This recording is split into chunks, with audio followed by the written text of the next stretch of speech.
আর ফতোয়া লাগবে? আমি তো একবারই বলে দিয়েছি, আল্লাহ যেটা পারে অন্য কেউ পারে, বিশ্বাস আমরা করি না। কথা বলে না কেন? আপনি বিশ্বাস করেন যে আল্লাহ যেটা পারে অন্য কেউ পারে না? আপনি যেমন বিশ্বাস করেন সন্তান দিতে পারে শুধুমাত্র আল্লাহ, তামাম দুনিয়ার সবাই মিলে চেষ্টা করলো এটা দেওয়া সম্ভব না। কথা বলে না কেন? এটা যেমন বিশ্বাস করেছেন দুনিয়া বানিয়েছেন আল্লাহ, আইন চলাতে পারে, তার অন্য কারো আইন এখানে চালানো জায়েজ নেই, এটা যদি এইভাবে বিশ্বাস করতেন বাংলাদেশে আল্লাহর আইন কায়েম হয়ে যেত। এই বিশ্বাসটাই আসলেই মানুষ কেন জানি মনে করে না এটা রাজনীতি, এটা জামাতের কথা, এটা জামাতের বাবার কথা। জামাতের বাবা এই কথা বানিয়েছে, এটা আল্লাহ বানিয়ে দিয়েছেন। এ বিশ্বাস যাদের নেই তারা মুশরিক, তাদের সম্মান মর্যাদা দিন যত যাবে বাড়বে না, আর কমতে থাকবে। মুশরিকদের সম্মান মর্যাদা যদি দুনিয়ায় বাড়ে তাহলে কোরআনের এই আয়াত কি করবেন আপনি? আল্লাহ মিথ্যা কথা বলতে পারে? বলেন। এজন্য আশা করছি আপনি নিজের আকীদা, বিশ্বাস, ঈমান এখনই পাল্টাবেন। হ্যাঁ, যদি এমন দলে থাকেন যে দলের উৎস, ক্ষমতার উৎস জনগণ, এই বিশ্বাসে বিশ্বাসী, এখনই চলে আসবেন। যদি বলেন কি করতে আসলেন, এইটাই করতে আসি আমি, কারণ কোরআন আমাকে এইটাই জানাচ্ছে, আপনি মুশরিক হয়ে জাহান্নামে যাবেন, এ মাহফিল দেওয়া দরকার কি? এক কথা বলেন না কেন? আশা করছি ইঙ্গিতে আপনি জ্ঞানী মানুষ বুঝে ফেলেছেন। এরপরেও যদি না বোঝার ভান করে থাকেন, আমার মনে হয় আপনাকে ওয়াজে কাজ হবে না। কিসের কোরআন শরীফ, বুখারী শরীফ, আপনার বাকারি শরীফ লাগবে। মরণ ছাড়া আপনারা পরিবর্তন নেই। আমি দোয়া করছি মুসাফির অবস্থায় আল্লাহ আপনাকে যেন সম্মতি দেন, অন্তত হযরত ওমরের মতো মানুষকে যদি আল্লাহ ফিরিয়ে নিয়ে এসে সোনার মানুষ বানাতে পারে, আমাদেরকেও আল্লাহ পারবে। এই কথা বলে না কেন? যাদের আকীদা বিশ্বাস এরকম খারাপ আছে, ফিরে আসেন। ক্ষমতার উৎসকে আরো জোরে। যখন এই দেশে ৯৬% মুসলমান এই বিশ্বাসটা ১০০% আল্লাহকে দেখাতে পারবে, কাবার মতো এই ৫৬,০০০ বর্গ মাইল নিরাপত্তা আল্লাহ নিজে দেবে। আল্লাহ দিতে পারবে না? পারবে ইনশাআল্লাহ। ওই বিশ্বাস নিয়ে আজকে কোরআন কারীমের তেলাওয়াতকৃত আয়াতে প্রবেশ করছি। সূরা হজ ৭৭ নম্বর আয়াত পড়েছি। সফলতার মাপকাঠি আল্লাহ এখানে বর্ণনা দিচ্ছে। আমরা সফল হতে চাই না? আল্লাহ রাব্বুল আলামিন বলেন, ইয়া আইয়ুহাল্লাযীনা আমানু, ওহে যারা ঈমানের দাবি করো, খুব ভালোবাসা নিয়ে বলছি তোমাদেরকে। কোরআন শরীফে আল্লাহ এই আয়াতটা দিয়েছেন 89 জায়গায়। 89 বার ঈমান যারা এনেছে তাদেরকে আল্লাহ এই আদর দিয়ে ডাক দিয়েছেন, ইয়া আইয়ুহাল্লাযীনা আমানু। বলেন আল্লাহু আকবার। এত আদর করে আল্লাহ ডাক দিলেন, ইরকাউ, রুকু করো, ওয়াসজুদু, সিজদা করো, ওয়াবুদু রাব্বাকুম, তোমার রবের ইবাদত করো, ওয়াফআলুল খায়রা, ভালো ভালো কাজ করো, লাআল্লাকুম তুফলিহুন, আশা করা যায় জীবন সফল হয়ে যাবে। এই ওয়াজটা করলেন কে বলেন তো? নাকি আমি এই ওয়াজ বানালাম? আমাদের এখন সফলতার মাপকাঠি, প্রথম জীবনে আমাদের রুকু থাকা লাগবে। রুকু মানে কি? না, রুকুর ৯৯টা অর্থ আছে।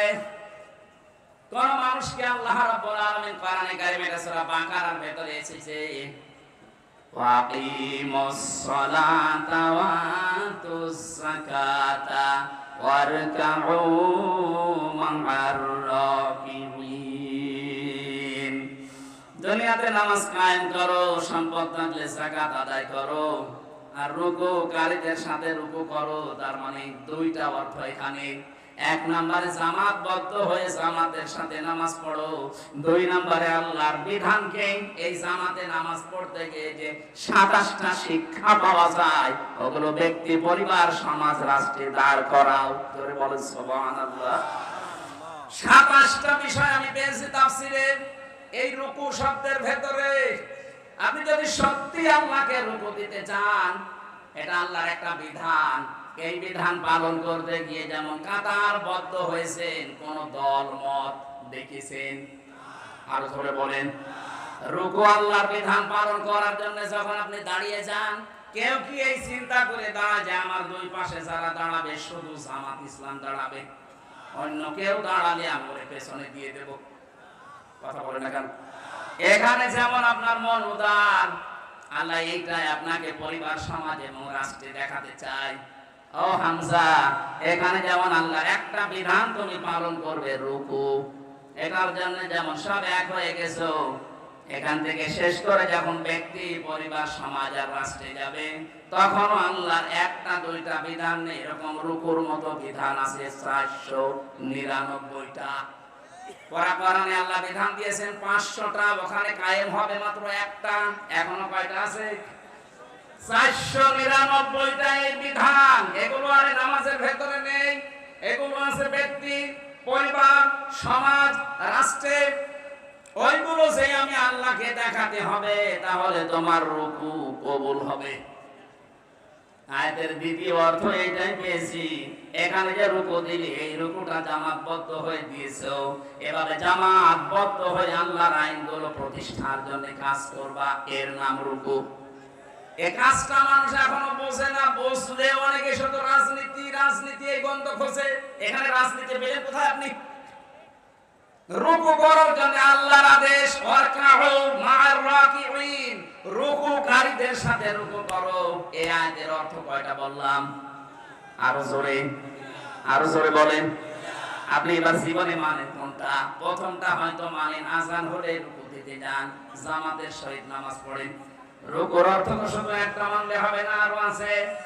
2 নাম্বার অর্থ, আল্লাহর এই রুকুকে পরিবার, সমাজ, রাষ্ট্রে আপনাকে দেখাতে হবে যে হ্যাঁ আমরা রুকু করি। এই যে যারা বাংলাদেশে তাওবা করছি আমরা, অনেক মানুষ আছে শুধু আস্তাগফিরুল্লাহ আস্তাগফিরুল্লাহ পড়ে শেষ করে দিচ্ছেন। না, আপনার তাওবা এভাবে হবে না। এটা তো একটা বাক্য মাত্র। কোরআনে কারীম জানিয়েছে, তাওবা করতে চাও, সূরা জুমারের 53-54 নম্বর আয়াতে আছে, ওয়া আনিবু ইলা রাব্বিকুম ওয়া আসলিমু লাহু মিন ক্বাবলি আইয়াতিয়াকুমুল আযাবু সুম্মা লা তুনসারুন। আল্লাহ বলেন, 1 নম্বরে তোকে আমার দিকে ফিরে আসা লাগবে, যে আনিবু ইলা রাব্বিকুম, তোর রবের দিকে ফিরে আসা লাগবে, ওয়া আসলিমু, সারেন্ডার করা লাগবে। ওই রুকু মানে যেমন মাথা ঝোঁকানো, আসলিমু মানে মাথা ঝোঁকানো, সারেন্ডার করা। আপনাকে আল্লাহর দিকে 1 নম্বরে ফিরে আসা লাগবে। 2 নম্বরে সমর্থন, আল্লাহ যত আছে, আল্লাহর আইন আছে, তার সামনে সারেন্ডার করা লাগবে, আত্মসমর্পণ। এই 2টা কাজ আপনি কখন করবেন? 41 সালে। কথা বলেন না কেন? যারা টার্গেট দিয়েছেন, আপনি কার উপরে ভরসা করে টার্গেট দিলেন? আপনার কি আজরাইলের সাথে কথা হয়? কার উপর ভরসা করলেন? আমার তো 1 সেকেন্ডের কোনো গ্যারান্টি নেই। আর আপনি এরকম মুরব্বী মানুষ, 76 বছর বয়স, আর আপনি টার্গেট দিচ্ছেন 41 সাল। আর ভাই, আমি তো টার্গেট দিলে তাও একটু হালকা পাতলা হয়, কারণ আমার 33 বছর। কথা বলছি না? আমার 41 সাল আসার একটা সম্ভাবনা আছে, আপনার তো নেই। খুব বেশি হলে না 4-5 বছর বাঁচবেন। কথা বলছেন এখানে? তার মানে এই টার্গেট আপনি আন্দাজে দিয়েছেন, এই জাতির সাথেও আপনি আন্দাজে কাজ করেছেন। আন্দাজ অনুমানের ভিত্তিতে কাজ করা, এটা নবী রাসূল যারা, তাদের শান এবং মান না। নবী রাসূলের যারা অনুসারী, তারা আন্দাজে অনুমান ভিত্তিতে কোনো কাজ। আরো জোরে বলেন। এটা আমাদের যেমন গ্যারান্টি নেই, আমরা আন্দাজে টার্গেট দেই না। আমরা টার্গেট দেওয়ার আগে আয়াতটার দিকে 3 নাম্বার শব্দ হচ্ছে, ওয়াসলিমু লাহু মিন ক্বাবলি আইয়াতিয়াকুমুল আযাবু সুম্মা লা তুনসারুন। ওই আযাব আসার আগে তোমাকে এই 2টা শর্ত মানা লাগবে। 1 নম্বরে আল্লাহর দিকে ফিরে আসবেন, 2 নম্বরে আত্মসমর্পণ করবেন আল্লাহর বিধান পেলেই। কখন? যখন আপনার কাছে মরণ চলে আসবে। আর মরণ কখন আসবে কোনো গ্যারান্টি আছে? আরো জোরে বলেন।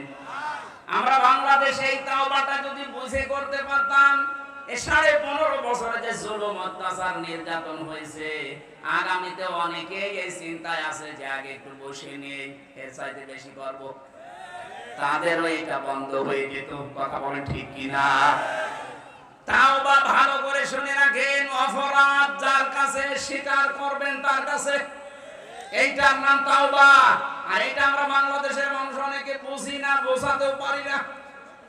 ও অন্যায় করছে আমির হামজার কাছে, আর কাবার গিলাফ ধরে মাফ চাচ্ছে আল্লাহর কাছে। আরে ভাই, আপনি আল্লাহর কাছে দোষ করেছেন, কথা বলেন না কেন? জেলখানায় আমার সাথে এক ওসি ছিল, উনি আমারে বলছে, হুজুর আমার তাওবা দেখেন তো হলো কিনা, বলেন।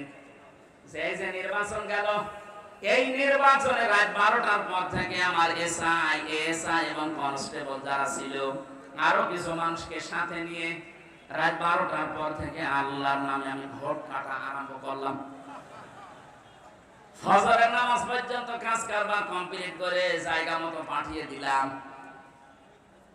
এরপরে আমি গোসল করলাম, ওযু করার পরে 2 রাকাত নফল নামাজ পড়ে বললাম আস্তাগফিরুল্লাহ, আমার তাওবা হয়েছে। আপনি তো আর আল্লাহর কাছে দোষ করেননি যে আস্তাগফিরুল্লাহ পড়বেন, আপনি দোষ করেছেন হামজার মতো 3.5 লাখ 4.5 লাখ হামজার কাছে। একটা এমপি বানাতে 3.5-4.5 লাখ মানুষ লাগে, তাদের সবারটা আপনি নিজেই দিয়ে নিলেন। আপনি তো দোষ আল্লাহর কাছে করেননি, দোষ করেছেন যাদের কাছে, ওদের কাছে আগে যে ক্ষমা চান। কথা বলেন না কেন?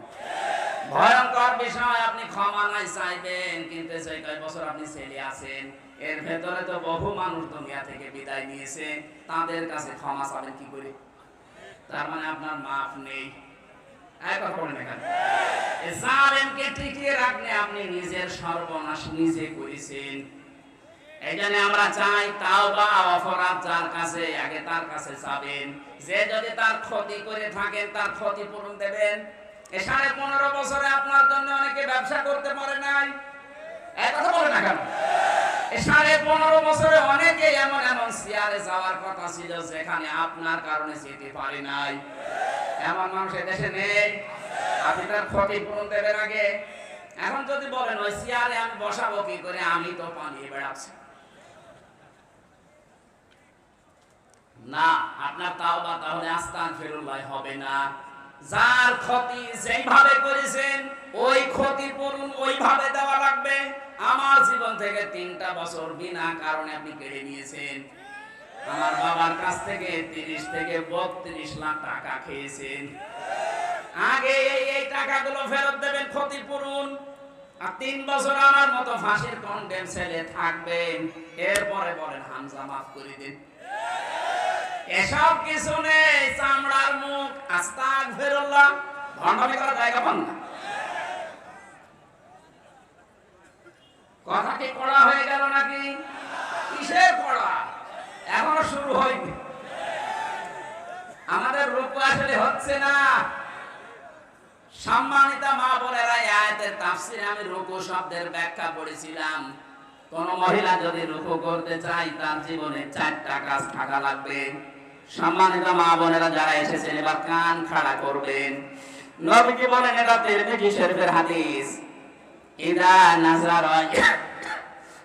নাযারা ইলাইহা সাররাতুহু, যখন তার স্বামী তার দিকে বাইরে থেকে এসে তাকাবে, স্বামীকে আনন্দ দেবে।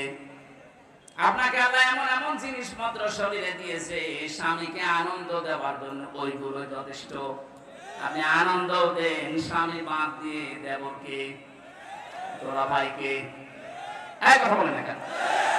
না, আপনি নামাজ পড়ে রোজা রেখে কালো বোরকা পরে মনে করছেন আমি জান্নাতি। কিসের জান্নাত আপনার?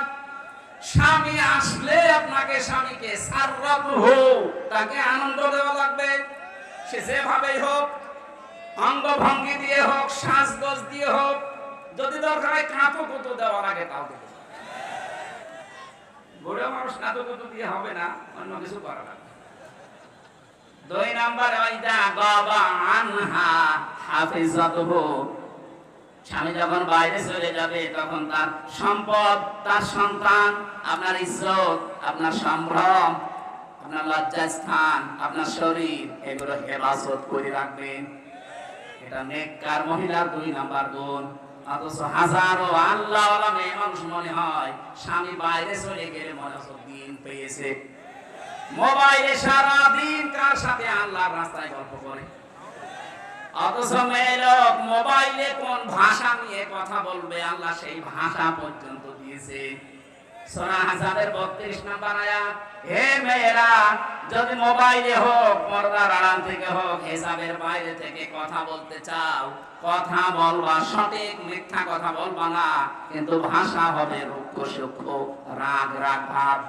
কিন্তু আপনার মোবাইলের কথা শুনলে মনে হয় অনেকে প্রেমে পড়ে যায়। এই কথা বলছেন। আশা করছি আপনি মোবাইলের ভাষা বুঝতে পেরেছেন, কিভাবে কথা বলবেন। আননোন নাম্বার যদি আসে ধরবেন, ধরার পরে সালাম দেবেন। এরপরে যদি দেখেন না যে খোকার বাবা না, ওই যে 14 জন পুরুষের সাথে দেখা করা যায় যাচ্ছে, ওই 14 জন না, আপনার বাবা, আপনার ভাই, এরকম 14 জন আছে। সূরা নিসা 21 নাম্বার 22 নাম্বার আয়াতের তাফসীর দেখে নেবেন।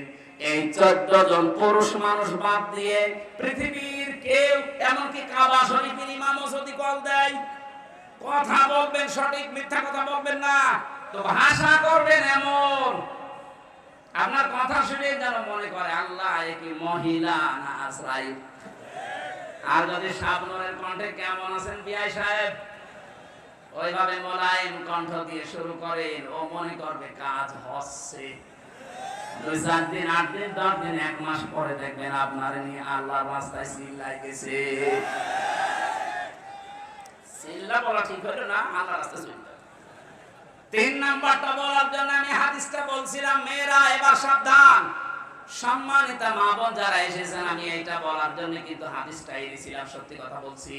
অতুইনু আলা দীনি যাওজাতিহা, নবীজি বলেন নেককার মহিলা রুকু করছে তো ওই মহিলা, যেই মহিলাটা স্বামীকে দ্বীনের কাজ করার জন্য সাহায্য করে, উদ্বুদ্ধ করে, আর সময় দেয়। আপনার স্বামী মানবতার পক্ষে কাজ করে, দিন কায়েমের জন্য চেষ্টা চালাই, দিনের জন্য কাজ করে বেড়াচ্ছে। আপনি নেককার হতে হলে তাকে সাহায্য করবেন, সহযোগিতা করবেন, সময় দেবেন, উৎসাহ দেবেন। আপনার জন্য খাদিজার সাথে আল্লাহ জান্নাত রেডি করে রাখবে। কিন্তু না, আপনি আরো বাধা দেন, তুমি কি করো, আর মানুষের বর নেই, আর মানুষের বর আছে, আপনার বরের মতো না। আপনার বর তো একামতে দিনের একজন কর্মী, তার কাজ সব সময় আলাদা। কথা বলেন, আর মানবতার সেবায় কাজ করা লাগে, মানুষের জন্য চিন্তা করা লাগে, আল্লাহর দ্বীনের ফিকির করা লাগে।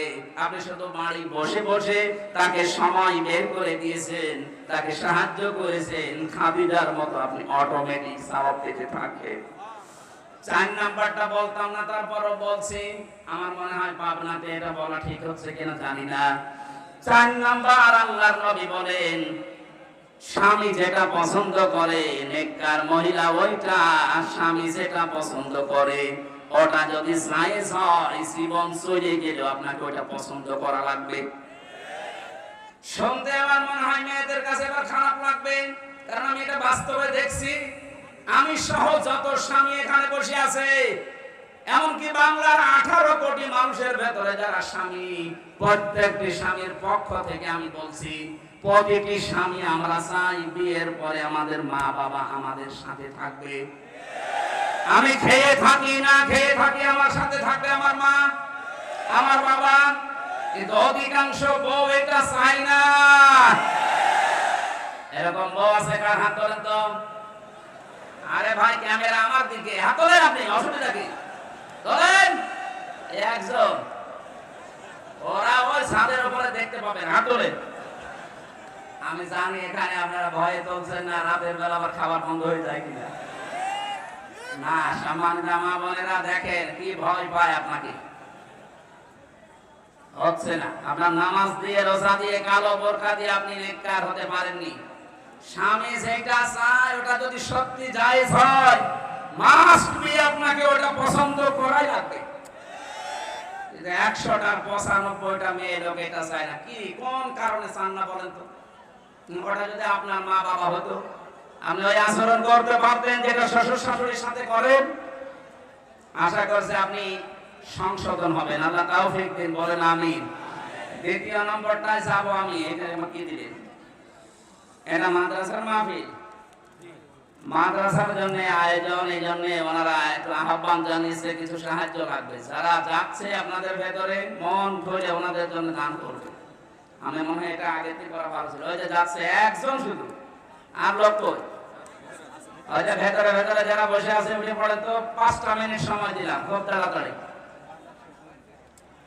আমার জেলখানায় বসে বসে 3টা বছরে আমি আমিরে জামাত ডাক্তার শফিকুর রহমান, অধ্যাপক মিয়া গোলাম পরোয়ার এনাদের সাথে ছিলাম, বেশিরভাগ ছিলাম মাওলানা মামুনুল হকের সাথে। যে সমস্ত বইগুলো আমি নোট করেছিলাম পরবর্তীতে বই লিখেছি। ও যে গাড়ি আছে গেটের সামনে, যারা সবাই নিয়েছেন কাছে লাগবে, অনেক তথ্য দেওয়া আছে। সৃষ্টি জগৎ নিয়ে বইটা কেবল 4-5 দিন আগে বের হয়েছে। চা তো মনে হয় যে সেই রওশনের সাথে মতো ঠান্ডা হয়েছে। এই এখনই না ভাই, এখনো তো কেবল 4:55, 5টা বাজে, এখনো সময় আছে। নাকি মাগরিব কয়টায়? সময় আছে এখন ভাই, একটু বসেন। আমি শুনে কথা বলতে পারবো। আমার মনে হয় পাবনাতে আর একটা মাহফিল নেওয়া আছে, পাবনা দারুল আমান ট্রাস্টে, 21শে জানুয়ারি রাত 9টায়। আর মেয়েদের জন্য আছে কি, এটা কি আগামী 10শে ডিসেম্বর, কয়টা এটা? রাতের বেলা, পাবনা শাহজাদপুর বিসিক বাস স্ট্যান্ড। পাবনা শাহজাদপুর, পাবনা হয় কি করে? এটা সিরাজগঞ্জ, সিরাজগঞ্জ শাহজাদপুরে আছে বিসিক বাস স্ট্যান্ডে। এটা মনে হয় মাগরিব থেকে এসা, মাগরিব থেকে এসা ওখানে যাবেন, আমি কথা বলবো।